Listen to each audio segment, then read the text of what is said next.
That's quite a bad departure.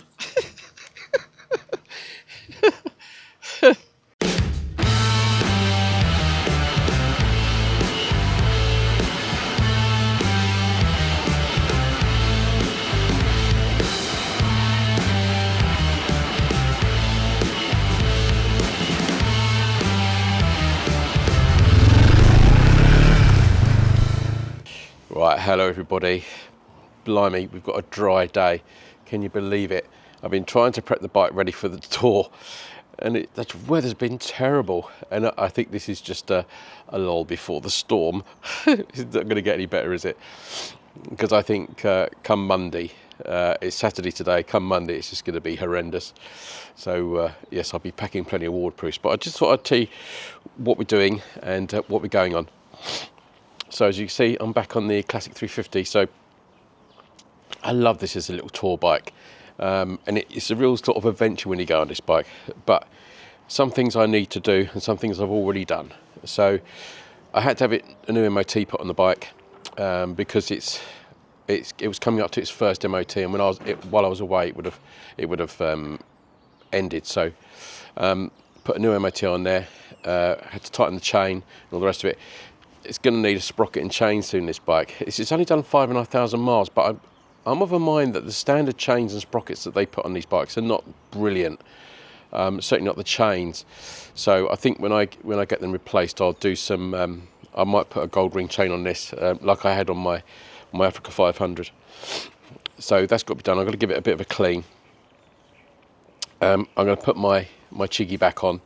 I found the mount for that, so that's good. That was really good on here when we did the French trip, and it's not intrusive, and I like that because it's quite a small unit, so that's good.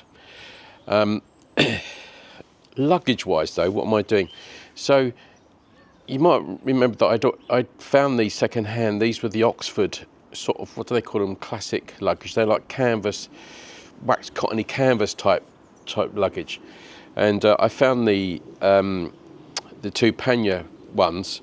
So I bought those second hand. But what I've also found in the meantime, thinking about this trip,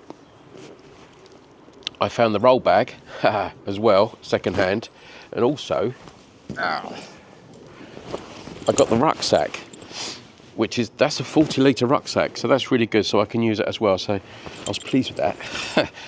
And I think the whole luggage setup, buying them second hand like that, has probably cost me about just over the 100. Altogether, and they're really good, and they got removable liners, so I'm really pleased with those. It's the thing with this bike, it lives outside under a cover, so, and they have been getting wet actually, but they've survived.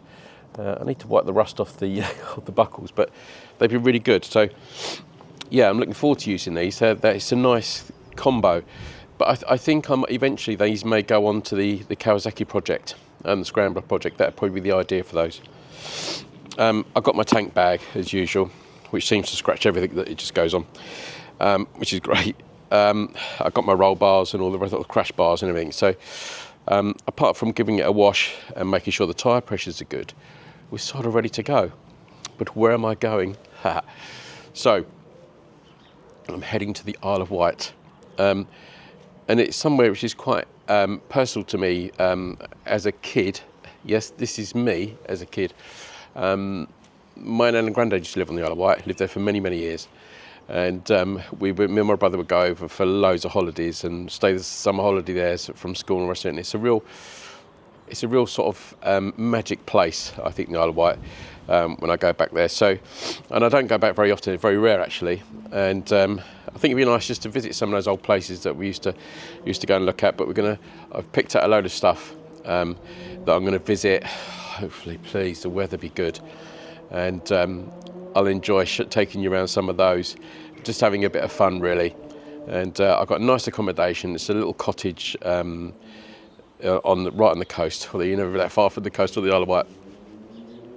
So that's the plan. I head out on Monday, and I got sort of the lunchtime boat. No point rushing in this, is it? And then I'll be coming back on the Thursday, so just 4 days, 3 nights. And so I'm really looking forward to it. I look forward to taking you along with me.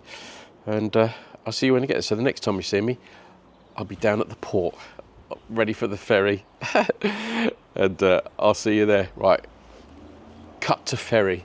I'll get this on the first day. Right, see you in a bit, everybody. Enjoy the ride. Right, hello everybody, peeps. So I think I'm getting on the early ferry, which is good, but I'm in the port.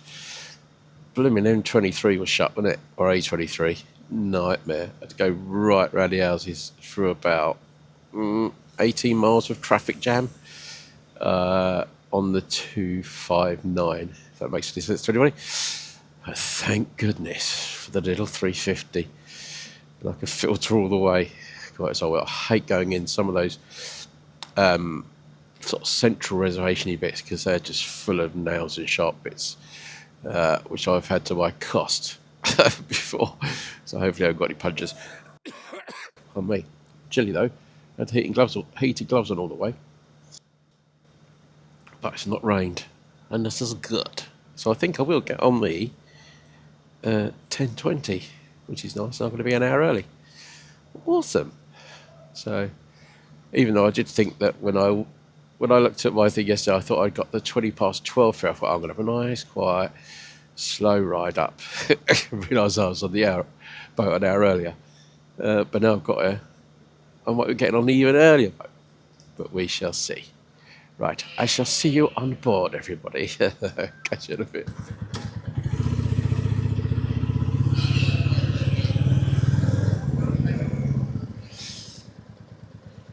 It's amazing, you know. You think how busy this is. It's only a Monday. It's the boat's quite chocker. When you think of how many boats go to the Isle of Wight every day, I think there's 3 or 4 companies. That's quite surprising, really. I suppose you get, you know, obviously you get workmen and like maintenance people and all the rest of it, but you know, people going out to do, you know, houseworks, you know, gas works, all that sort of stuff, I suppose. I don't know where I'm going.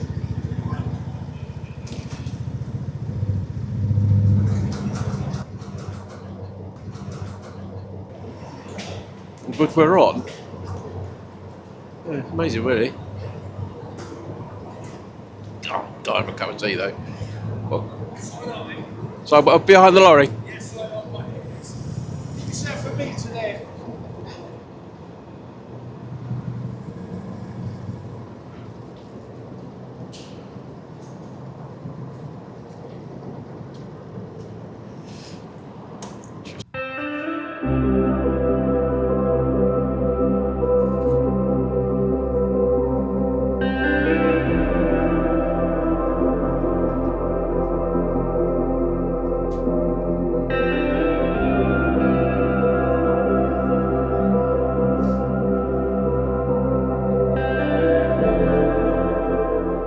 Right, the plan is, I think, so I'm coming into Fishbourne, the Fish Guards in Wales, isn't it?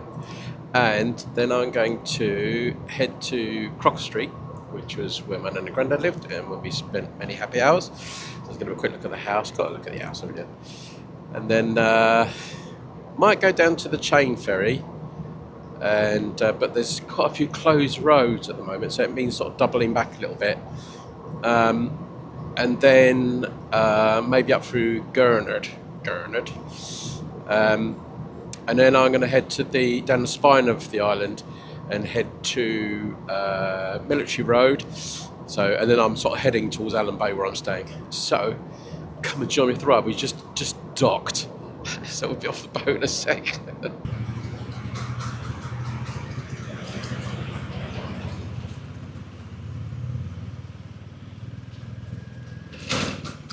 Something exciting about getting on a lot of boats, especially on motorbikes. I don't know what it is. It's just always the start of an adventure. Here we go. Marvellous. Little school kids, blimey. Going on the trip to the mainland. I can always remember saying to my granddad, we're going to go back to England. Not really knowing that the Isle of Wight actually wasn't actually a foreign country. But you know. Ah, the joys of motorcycles. You could go past everybody.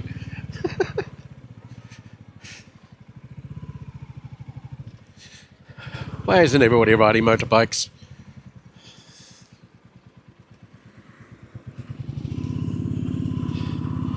Okay.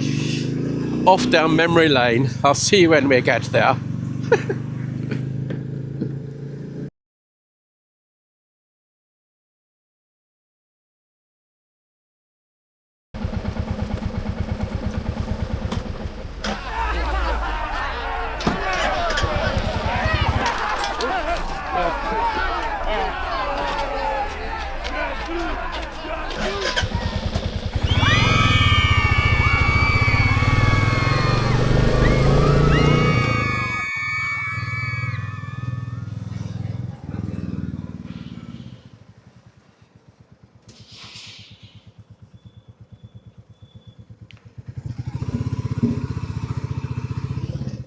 Hello?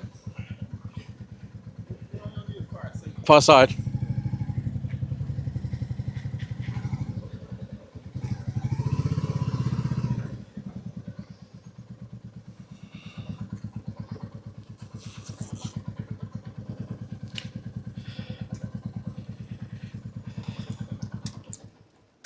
That was quite a bad departure. So this funny little chain ferry connects two sides of Newport, Kells, Newport, one or the other. I think this ranks slightly as one of the most expensive ferry crossings. There's always talk that the Isle of Wight ferry is the most expensive ferry crossing in the world. It's not, but flip it out, it's expensive. I think for a car it works out something like £25 a kilometre, which I know it's not a fair comparison. If you compare it to something like being on the QE2 to Singapore, which works out about 40 pence a kilometre, I know it's not a fair comparison. It's quite a random thing, but it's just another little thing too. I think it's about £2 something for the bike to go across here, but you can hear the chain. Duk, duk, duk, duk, duk. It's cool.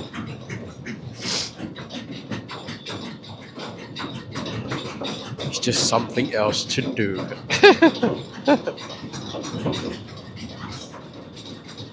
There's no time for a coffee or a croissant. They actually call this the Kells Floating Bridge, which I suppose it is, really. Is it 360 camera? Smile, you're on TV.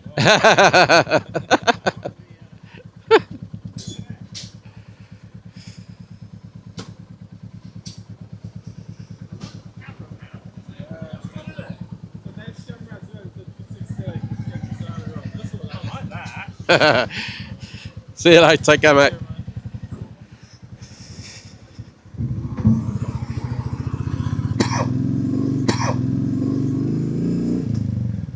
People see the camera. Cool. Right, off to Crocker Street. Here we go.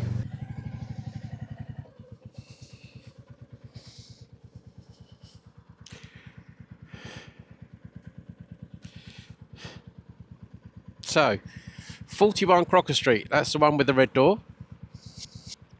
It's not changed much, really. And it had the room in the loft. That was our bedroom, me and my brother, right at the top. And then a funny little staircase, and then you had a little loft room as you went up the stairs, which all seemed a bit weird. But yeah, 41 Crocker Street. Many, many happy days and weeks and months spent here. Absolutely fantastic. On the left here, where number 21 is now, that was all the Unigate Dairy. And we used to get the milkman would come over in the morning and walk straight through the door or into the hallway, never lock the door, and to drop the milk off. to us. Anybody remember the Humphreys? Unigate Dairies, it was a red and white striped straws. Watch out, there's a Humphrey about. Well, that was all about, that when that was going on, our friendly milkman used to come over and bring us bags fulls of all the stickers and stuff. And at school, we were really popular. It was really funny. But that's what we used to he used to come over with. Are the boys over, Mick? Yep. And he'd come over with a bag of all these stickers. And yeah, we would sort of trade them for stuff at school.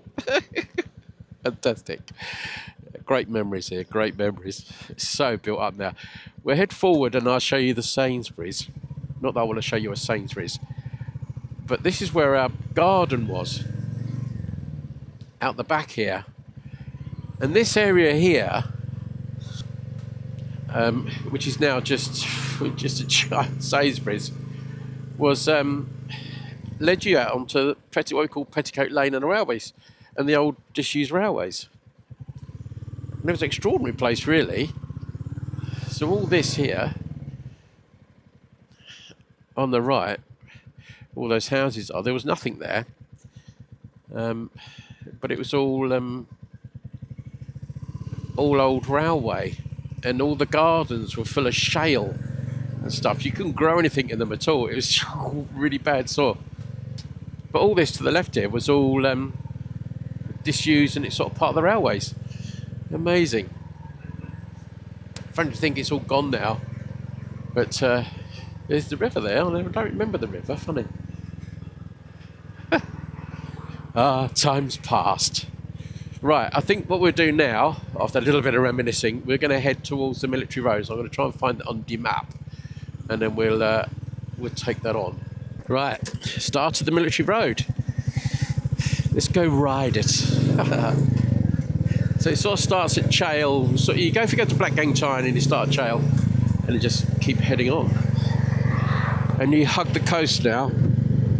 So we'll be hugging the coast. Look at that, beautiful, isn't it, really? Isn't that amazing? The Isle of Wight is a very... there was an interesting story, actually. I'm going to go into a story about the Isle of Wight. When me and Karen were over here a couple of years ago, we went to a... it was like a women's WI jumble sale. And we were talking to two old ladies there. And they obviously realised we were on a bike. And I was on my Africa Twin then. We were pilling up on the Africa Twin. And they said, "Oh, you got your motorbike? Yeah, lovely, all marvellous." But they said that the Isle of Wight, the residents of the Isle of Wight, they were trying to get their version of the ALUN TT here. They wanted to get a race on the island for motorbikes, and that the residents were really up for it. And they thought it'd be great for the island, great for tourism, you know, a huge attraction for people all over the world would turn up here. But the council wouldn't have it. And they tried and tried year after year. And I tell you, it would have been what a fantastic thing that would have been for the island. Because you've got great, you know, ferry links. You know, God, the ferries could have cleaned up, couldn't they, on that? But you know, I think the people were saying, you know, that the tourism was struggling a little bit on the island now, and that you know, they wanted something to boost it.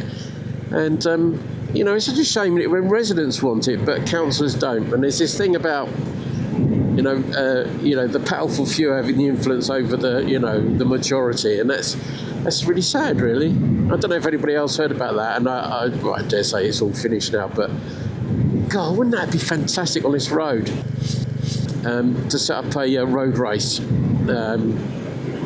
because I just think people would have come from all over the world to see this race, and it would have been amazing. You know, what a shame. But yeah, maybe I'll have to look into and see what's going on with that. But I'm lucky it's not blooming raining.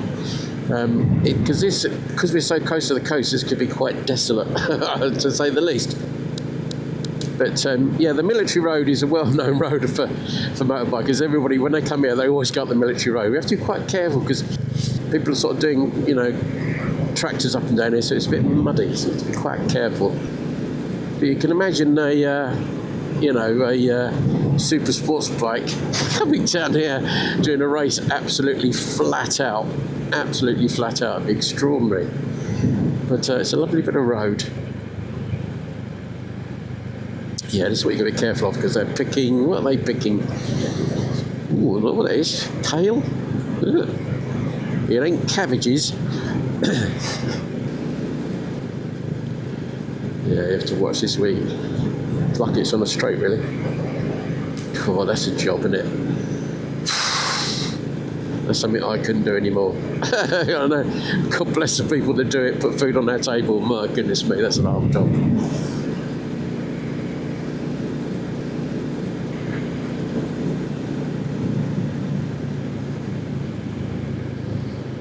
I'm looking forward to a cup of tea. Maybe something to eat. Thank heavens the heavens haven't opened. Put it that way. What a beautiful landscape.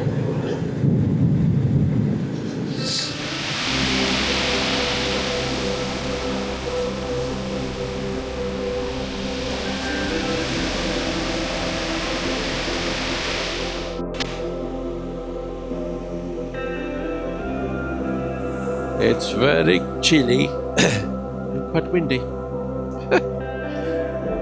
So I just parked up. I'm going to nip into that calf. Whoa, yeah. Rather lovely though, isn't it? Amazing. Just take you around here. Oh, oh.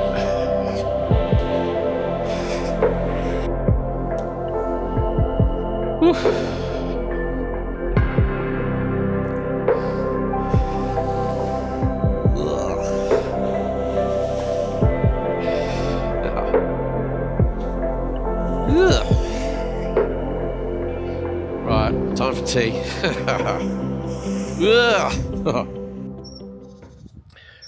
Right, time to sign off. I've got to my little accommodation. I'll show you where the bike is. Under its little cover in the briar patch. Right, I'll show you inside my little cottage. I'll show you the outside. Oh, I thought there's an airplane for a minute. So it's a little Coast Guard cottage here, and I'll give you the more details in the description. Let's go inside. Oh. God, it's so cold today. So it's only small. It's only sort of 2 rooms and a bathroom, but it's quite cool. Well, at least it's warm anyway. There's 2 beds up there. No, I won't be going up there. Why would I want to go up there? Must be mad. Little table, bathroom through here. Actually, the bathroom's quite cavernous. Yeah, there's a wet room. Lovely. Nice little windows. And it comes through to the sitting room. So that turns into a sofa bed. And then I got a little fire. Knowing my experience in France, I'm going to need a lot more logs than that. I've got the radiator going. But that's cool. So I've got to make me bed. I feel like I should make me bed up now. So, I'm so cold. There's no telly. Oh, well, I've got my laptop. That's cool. And there we are. Right, that's the end of the first day then. So we're here, and I'm freezing, and I'm going to have a cup of tea and a Twix because that's the ultimate warm-up food. I've been down to the shops and I've got some bits and bobs. I will see you tomorrow. I think the weather's going to be bad tomorrow. I think it's going to be wet, so it may be a day of writing. There's a cafe up that way, back up there. They look really nice actually, so I might be able to get some brekkie up there tomorrow, even if I have to get wet. It may be about to walk that, and then see where we go. And then Wednesday's probably going to be better, so it's might when I meet up with Steve, that subscriber I was telling you about. Hopefully it'll be available then, and take it from there. Right, night all, and I'll see you tomorrow. Take care.